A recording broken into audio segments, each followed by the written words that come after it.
a lot of my clients want to know how they compare to others. And so I've learned how to share that. And there's 3 dimensions that people succeed on: financial health, cultural health, and intentionality. Financial health is obvious in terms of revenue, profit, whatever your goals are. Cultural health is sort of happiness, morale, right people, right seat. And intentionality is very important because it is how much of the success you're enjoying is a result of you actually setting those goals and following through on it. Hey, Uncommon Leaders, welcome back. This is the Uncommon Leader Podcast, and I'm your host, John Gallagher.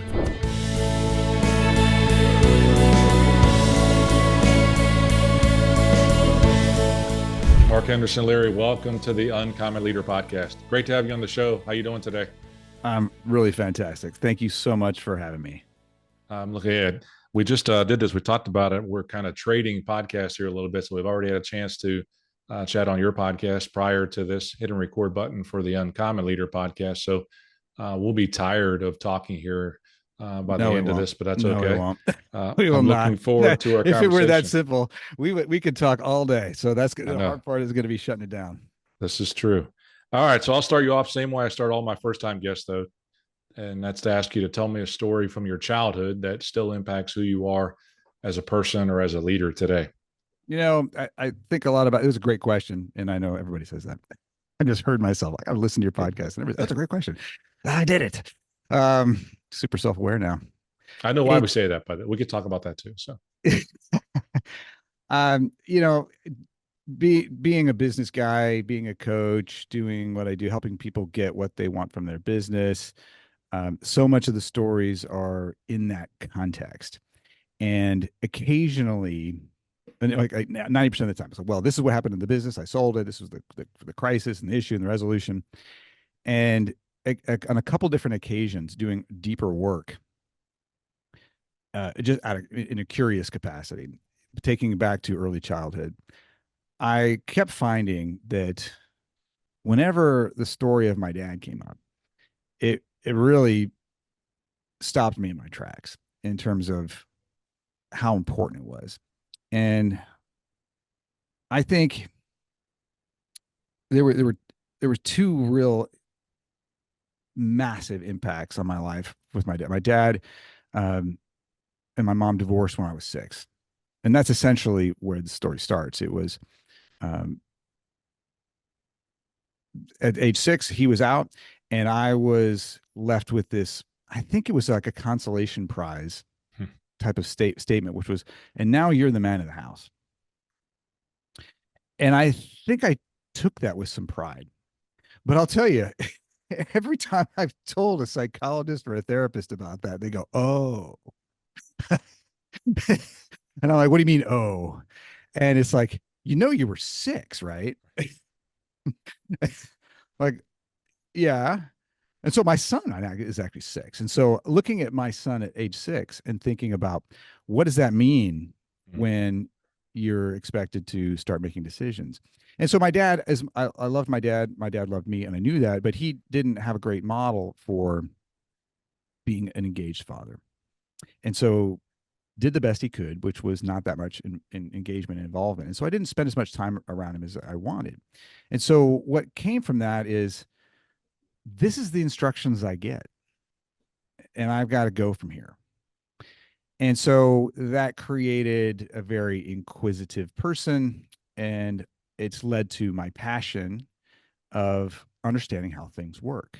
And I have the ability to do that. And I'm a very systematic person. I get with a very small amount of information, I can figure out how things work. I don't have to ask a lot of questions very often. In fact, I was sort of socialized in that sense of, like, I don't even know if it was output, but I've always tried to ask a few questions as possible and know the answers. And that's just my MO, which I've had to work really hard on. So fast forward, though, over the next many years, I started to get closer with my father and realized that my father and I were very, very similar, and began to be very excited that I could learn a lot about myself. And this was like early college. And I started realizing that every conversation I had with him was this unpacking of my future self. And I would literally feel like when I hung up the phone with him, I was like, I felt like I can't overstate how literal I felt like I'd been talking to my future self, like he was me. And then he died in a plane crash. And again, he was gone. And that has left me in a constant state of I want guidance. I want leadership. I want to be taught how to make sense of this damn life, but it's not there. I have to go find it. And I believe that that is what creates this thing for me, and the gift I can offer people with a great deal of humility. When I say this, I start to feel some degree of like arrogance when I say my passion and talent is figuring out how things work. My purpose, what I offer people is I can help you understand how those critical things work that are keeping you stuck so you can get to what you want most, what you need most, your higher purpose. And so that's how it shaped me. And everything goes back to that in terms of all of the emotions. If you want me to cry on the podcast, let's go talk more about my dad. Well, so maybe not stay there, and not because I don't want you to cry, because I have had others that have cried on the podcast before. That's really what gets to be telling and connecting to some of these first stories on the podcast. Again, we both are coached by an organization that says, we're most powerfully positioned to help that person we used to be. So, when you're working with others, I sense in your conversation that have empathy with what they're going through, but that you were in search of something. We can talk about that in terms of how your business come up. And the system helped you having the steps to figure it out. So I'll ask this as whether it's you liked it as a kid or maybe as you got older. Were you a Lego? Did you like Legos as a kid? A little bit. Okay, so I like was would was you less of a build off the builder and more. book I was or the more of it off the book or in yeah, so a book. or the picture on the front of the box? Oh yeah, no. So I got to follow the instructions, Yeah. and so I guess I have some creativity in me, and so I just talked about a lot. Like I'm a musician, I like to play guitar and Mm-hmm. sing, and I've always tried to write. I'm really not a writer. I'm more of a performer. I was always taking things apart and putting them back together, and less of the creativity side of that. So I like to know the steps, and I like things to make sense. And so that's when things don't make sense, things don't feel right. I want to know how things fit together. It's funny. I say that for a couple of reasons. One is I had two sons and they were totally different. One was like the book had to be there to go through every step. They're now 27 or 27 and 25. And the youngest was like, you just dump them out on the table, mix them all up together. And I'd be like, what are you Oh, doing? no way. Like, you can't do that. I'm getting Like, stressed out just thinking about and that. I know, right? It just like, it leaves this feeling. And now my nephew is 7 years old. He's coming to visit this weekend. And he texted me through his iPad and said, Uncle John, can we have a Lego building time on Saturday morning, 7 o'clock? So he scheduled time with me. I don't know how to take that exactly, but I told him, I said, I got to know when we're going to do it. And he doesn't have a book. He has the iPad that actually tells you how to place everything together. And he goes, every step takes you through the book. So I'm looking forward to that time. But he's a little kid too. He likes to just go grab the people out of the Legos. Again, it doesn't really matter. That's some of the differences that we have. So your desire, actually, your passion, your gift, and being able to see things and step of the process then makes sense in terms of you are an EOS expert, you're an EOS coach. What is EOS for those listeners? I mean, I have leaders that kind of go through different systems. What is EOS, and how do you help businesses use that to succeed? Yeah, absolutely. So it's a system. It's a system of tools, and what we talk about systems and why systems matter to me. Uh, Simple problems, complex problems. Simple problems need answers. Complex problems need systems because they're too dynamic. And so a business is, to a large extent, your life is a complex problem. And so EOS is a system of tools, simple tools designed for the whole business that create three outcomes in particular: vision, traction, and health. And vision is, at least initially, from a leadership team perspective, getting your leadership team on the same page with where you're going and how you're going to get there. Traction is that accountability and discipline for that leadership team to make that vision real. And health is getting that team to come together as a healthy, functional team, cohesively, right person, right seat. Because all too often, we don't have that. We're not working together as efficiently and effectively as we could be, or not even enjoying the stuff we're doing.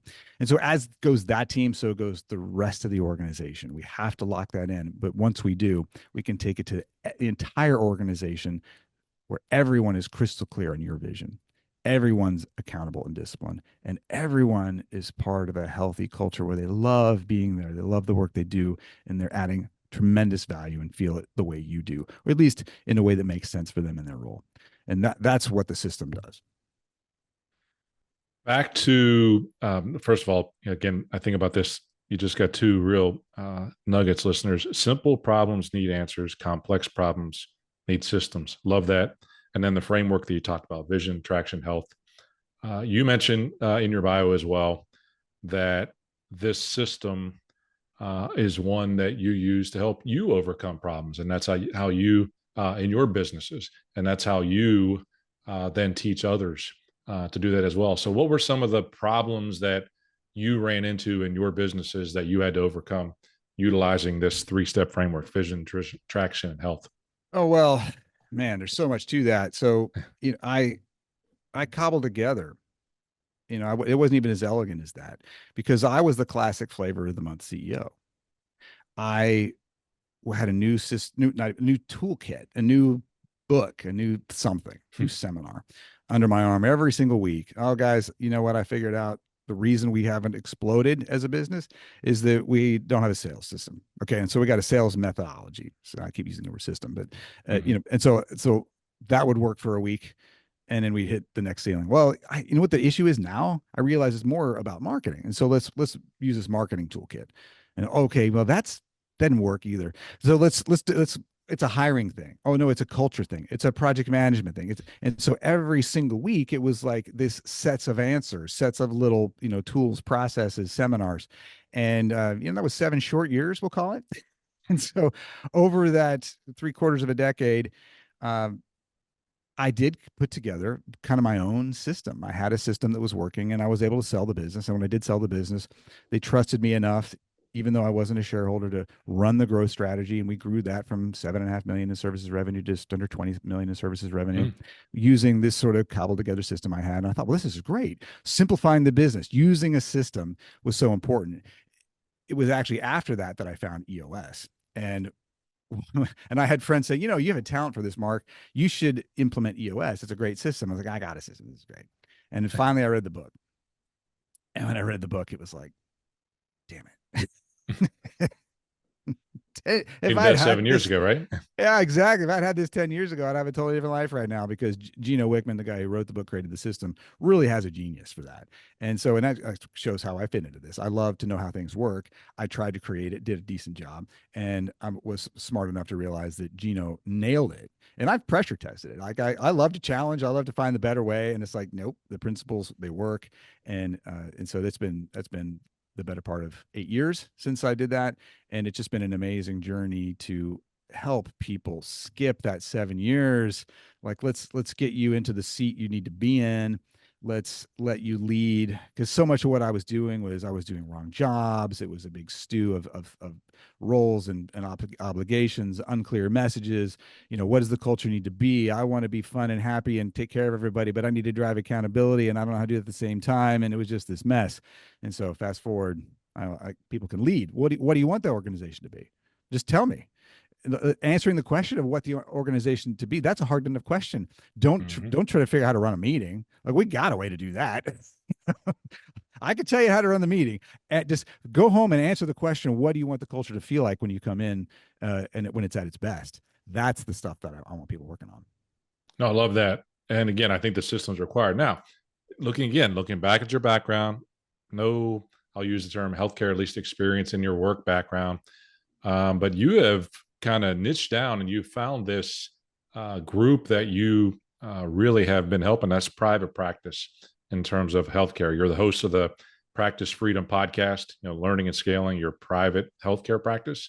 How did you really find that as the niche you wanted to serve inside of the utilization of systems thinking, EOS, and what you did?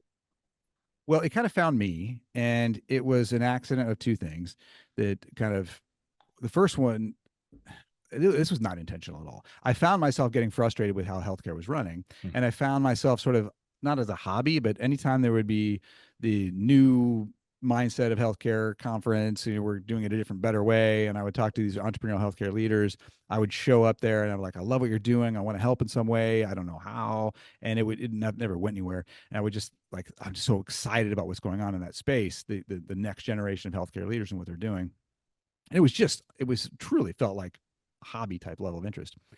And then in my practice, it just sort of collected various different types of healthcare businesses. And I was looking for a way to specialize. I didn't want to be sort of a generalist. I was like, I bet I can add more value if I go deeper. And just sort of realized one day that I had a bunch of healthcare clients and there was a lot of common problems in that. And the common problems were things that in healthcare, I don't think translate as directly, obviously, to, if you read the book Traction, you read things that make a lot of sense to a plumbing company, to a manufacturer, distributor, and it's just Right. intuitive there. And when you read it as a healthcare provider, you're like, well, it's a little bit different. We got nurses, we got doctors, and leading doctors is a little bit different. And I was like, I've been working with clients. I'm like, well, it's not different at all in principle. And they'd be like, well, show me this. The picture looks different. I understand the picture looks different. The principle's not different. And so I started learning that there was different words we could use and different ways the challenges manifested.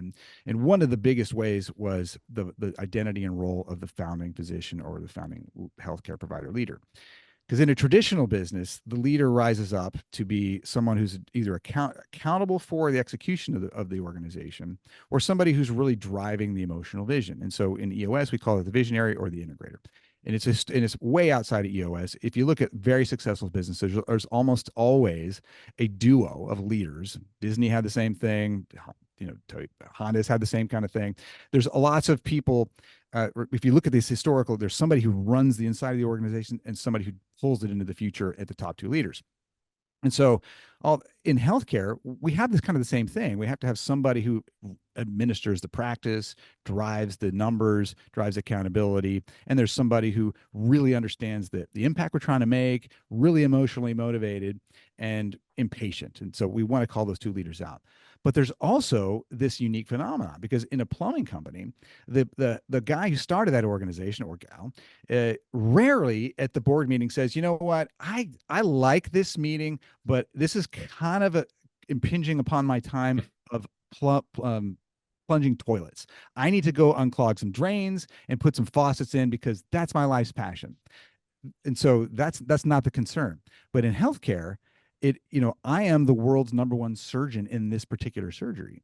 I am such a high value individual contributor that I can move the needle in profit and revenue by 20% just by being in surgery. So we have to really recognize that these founding physicians are struggling to find their identity amongst three full-time high-value roles: the visionary leader, the practice administrator or integrator, and this individual healer.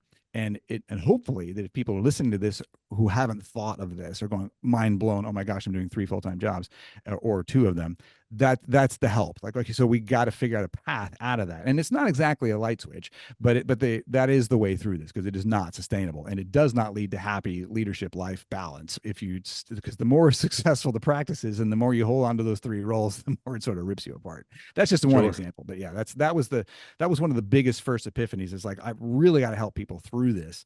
And there's a bunch of other things that sort of tactical language that helps people understand how to delegate better and organize a practice way better with the same principles.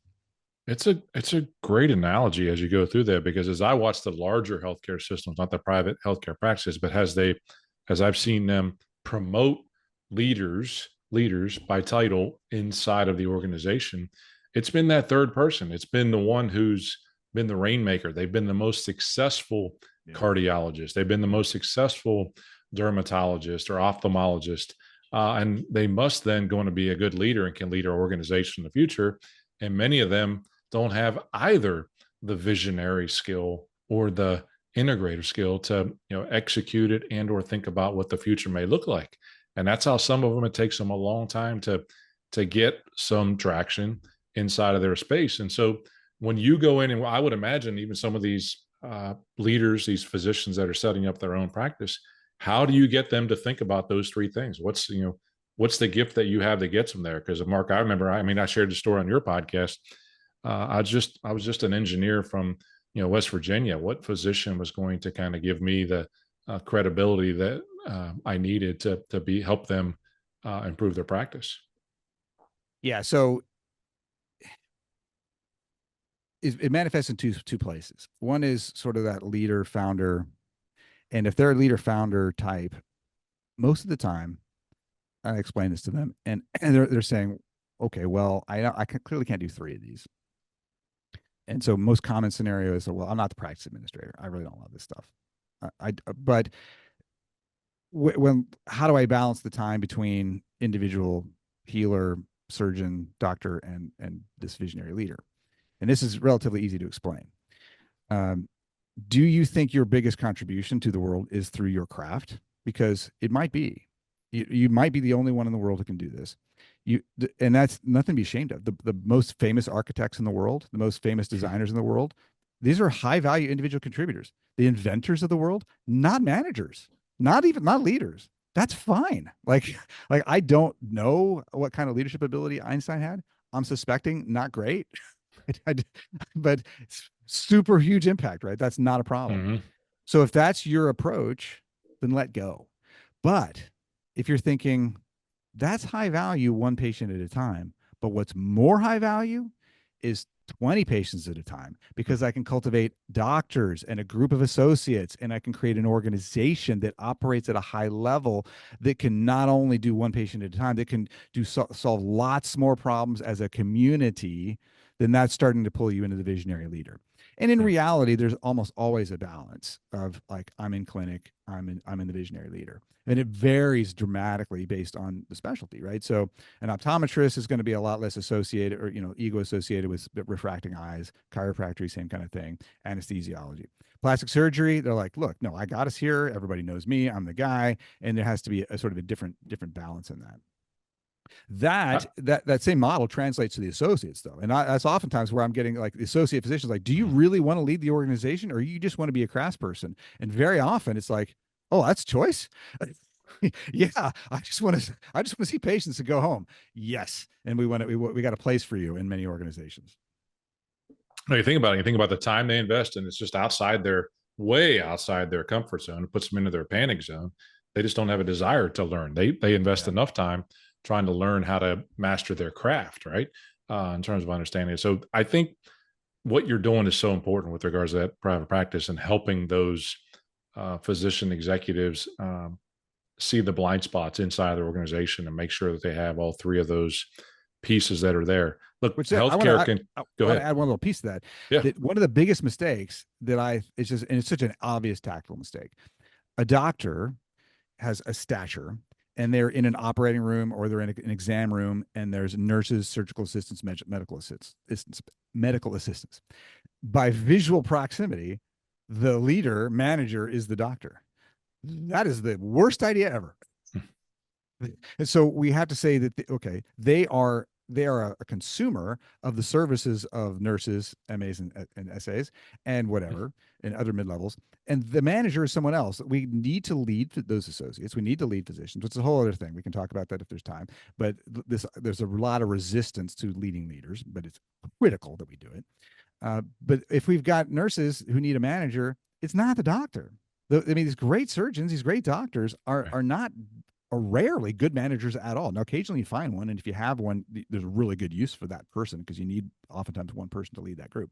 But let's just get out of this habit of like ego association of status is a manager. It's not at all. The manager of the nurses is the manager of the nurses, not the doctor. It might be the director of nursing, the DON, might be something like that. But we really got to understand who's the boss, who's the reporting structure, and what replaces that is this sort of customer service model. The consumer of the service is the doctor, and they need to be happy. That's true. But don't expect them to manage. Very different. So we go back to our managers and we say like, hey, it didn't seem like the doctor was so happy, and the doctor's complaining about this, our process isn't fitting this, and let's solve for this through proper channels and provide kind of a customer service model and get out of this idea. Because the last thing you want is somebody who's an amazing crass person trying to muddle their way through management and doing very bad damage along the way because they don't know how to do it. Yeah, we talked about this a little bit more because it's this required your influence as the consultant, as the teacher, as the coach inside of this space is so important. influencing physician leaders is often challenging. How do you grow your skills to be able to influence them in the space that you work in as well? How do I grow my skills? Yeah, to Well, be an influencer. I've always got coaching. I'm always learning. I've always, approaching this with humble confidence. Love that.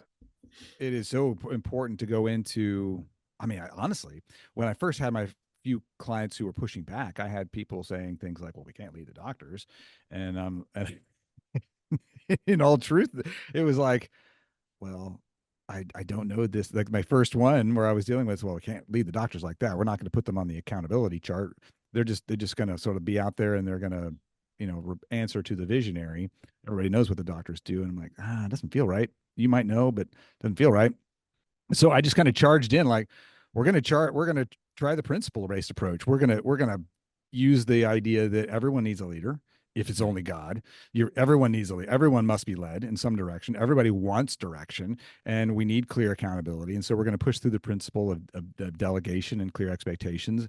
And so a lot of this was like, let's take a risk on this. Let's experiment and see if this follows the principles. And guess what? It follows the principles. And so in reality, every client I work with has a slightly different scenario, and they're the ones that have to deal with the consequences. And so when I come in, I'm not prescribing outcomes. I am bringing up principles and saying this is what I've seen work and this is what I've seen not work, and or not even that. It's almost like this is the outcome when this is the other outcome when this other thing happens, and you choose which direction you want to go, and you're going to have to live with the consequences. And if you go against kind of what the principles are saying, I'm on the journey with you and we'll learn this together, and you might be right, and if so, I've got a new nugget, and if it doesn't work, then we're going to course correct. And so it's a system. We're constantly moving these things forward and learning things and figuring out the best imperfect outcome along the whole way. Without throwing anyone under the bus, Mark, in terms of sharing too much information, because physicians never want to share, tell me a success story that you've had in working with a private practice or working with a leader and helping them to succeed. Hmm. You'll love this story. One of my clients, I've been working with them a while, and they were really serious about improving, and they were struggling a little bit because, like so many financial or so many healthcare organizations, making plenty of money. And so a lot of my clients want to know how they compare to others. And so I've learned how to share that. And there's three dimensions that people succeed on: financial health, cultural health, and intentionality. Financial health is obvious in terms of revenue, profit, whatever your goals are. Cultural health is sort of happiness, morale, right people, right seat. And intentionality is very important because it is how much of the success you're enjoying is a result of you actually setting those goals and following through on it, or how much of it is accidental, or how much of your failure is accidental. So really understanding, are we setting proper goals, doing proper prediction, following a lot of the stuff we do in the system.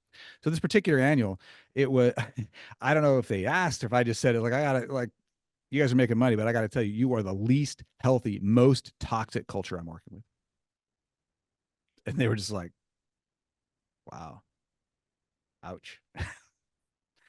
And it was a moment where I had to have bravery to say that because I don't like saying those things. Hmm. But I knew that they would. I had to tell them something because this is not going the right direction, and it began a journey.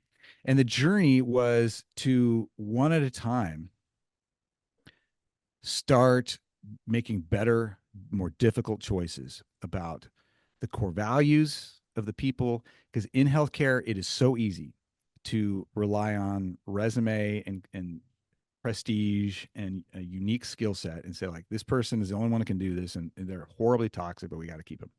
And the discipline required to look at any critical seat on the leadership team or in the doctors, and one by one say that's not acceptable, or we're going to replace them, and commit to that. And it is an absolute act of bravery because it doesn't move quickly. It's not like, I mean, sometimes when you send somebody out the door, it's a breath of fresh air, but particularly in those difficult to fill seats, it's a Sure. long journey leading up to the guts to say they're out, and then it's a long journey to get the seat filled, and then you don't always get it right. And so when somebody has the guts to do that over the course of 2 years, which is when if you're going to turn your culture over, it might be a 2-year journey to have Mm-hmm. someone come back around and say, now it's our time to shine. We have the team now. We have a great administrator, integrator who is capable. We have all of our critical seats filled, and no, and seeing that visionary leader who literally, I don't know if it talks about their times in the past of having so much stress, drinking a full bottle of whiskey every night, to when I started working with them, very controlling, very frustrated, outbursts of like anger at every little thing, to like, I trust you guys. I trust you guys. I, you know, I don't have to do any of that stuff anymore. You know, running the exercise of delegate and elevate. What are my superpowers? What are the things I don't like doing? This guy wrote this, you know, the things I don't like doing. Oh yeah, I don't do those anymore. Haven't done them in forever. It was about a year, but getting somebody to go through that journey and coach them through this sort of brutal awareness of creating something great that has a lot of cancer in it, and to clean it out to the point where, no, I live the life. I have the right people, and I can trust people to do this work. It not only does it affect them, but there's 80 people in the organization who are now on the path to growing and living better. And it's imperfect. They still got lots of people issues they got to work through. But again, the leadership team getting there, it's so powerful to empower those people and eliminate that hyper dependency that is so common in healthcare. That all of the roads and all the obligation and all the stress sits on top of that founding physician, because they can do it all so much more than a plumber. A plumber cannot plumb their way out of an unprofitable month, but a plastic surgeon can. A plastic surgeon can actually change the profitability by going back to a couple more days of surgery. And so taking all of that hyper dependency off, it's a massive weight lift. Absolutely. You just touched on it really, really well. I mean, the courage that you had to display to give them that cold bucket of water in the face, because that success, especially in some of those higher revenue areas, higher profitability practices, it can be done financially. You're exactly right. But with the culture not being there to grow the organization and or to sustain that success over the long haul is nearly impossible. You'll have intermittent success just because of being able to muscle your way through, to your point, and being able to make a couple more surgeries happen to make it a profitable business. But to create something that's lasting, to create something that's fulfilling in your work to do, it takes that courage to put that in their face and say your culture is going to have to change as well. And you're going to have to change the leaders, especially those revenue generating leaders that are really bad. Exactly. And you hit on a couple of things that make that lasting impact. I occasionally encounter practices and practice leaders where I say, well, 3 years from now, what do you want to look like if you get what you want? What does that look like? And sometimes it's like, I don't even want to think about that right now, because I don't even have the guts to dare to dream right now, because it just hurts so much right now to work with these people who I don't understand why we hired them. Why are they doing this work? I don't like going there. And we've stubbed our toes so badly for so long. I just want the pain to go away. Never mind dream something amazing and self-actualized. Well, I want to thank you for what you're doing, Mark, because the space that you're working in, the space that you've chosen to niche down into in terms of private practice, healthcare is so important for many reasons in our economy, in the health of our uh, communities. Just really cool. And so what you're doing is very important. I appreciate that. How do folks learn more about you, Mark, if they want to learn more about EOS and get in touch with you? Two different ways. Well, the easiest way is practicefreedom.com. Check that out. You can get to my other web properties from there. Practicefreedom.com is all the podcast episodes and information and context is the easiest way for sure. Excellent. Well, I've enjoyed our conversations today, two of them, and look forward to both of these going out to our listeners. I know the listeners of the Uncommon Leader podcast are going to find value on what you talked about with regards to systems and vision and creating traction and the different types of leaders, aptitudes they must have with regards to visionary and integrators to be successful, and even the pragmatic tips that you have in terms of getting in there and getting started, as well as being courageous and let them know when it's not happening. It's very important. I'll finish you off, Mark, with the same question that I always ask, and kind of give you the last word here that I have on first-time listeners. That's to tell me what message you would put on a billboard? So you can put that billboard wherever you want to, but it kind of limits how much you can put on so folks can read it. What's the message you'd put on a billboard to get out to those that you want to hear it? And why would you put that message on there?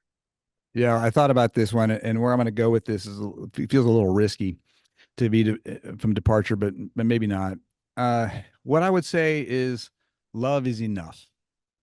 And now this wouldn't work. Like it wouldn't work to do this.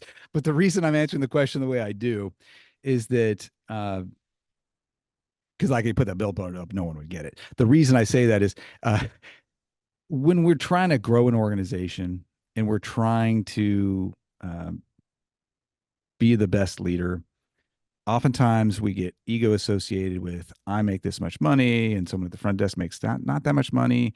How there's if I knew how much I made, they would be really jealous and I'm like that's not the case. Like these people know they're not plastic surgeons or whatever. They know what their job is. They do want to grow. And if you're feeling like you're running out of resources and you're not, there's nothing to give, you always can love. There is always a way to love somebody and give something. You are never out. That's the one resource you will never run out of. And so on your worst day, when there's nothing left, just know that there's always a way to love somebody and give somebody a gift to help them grow, to be there for them.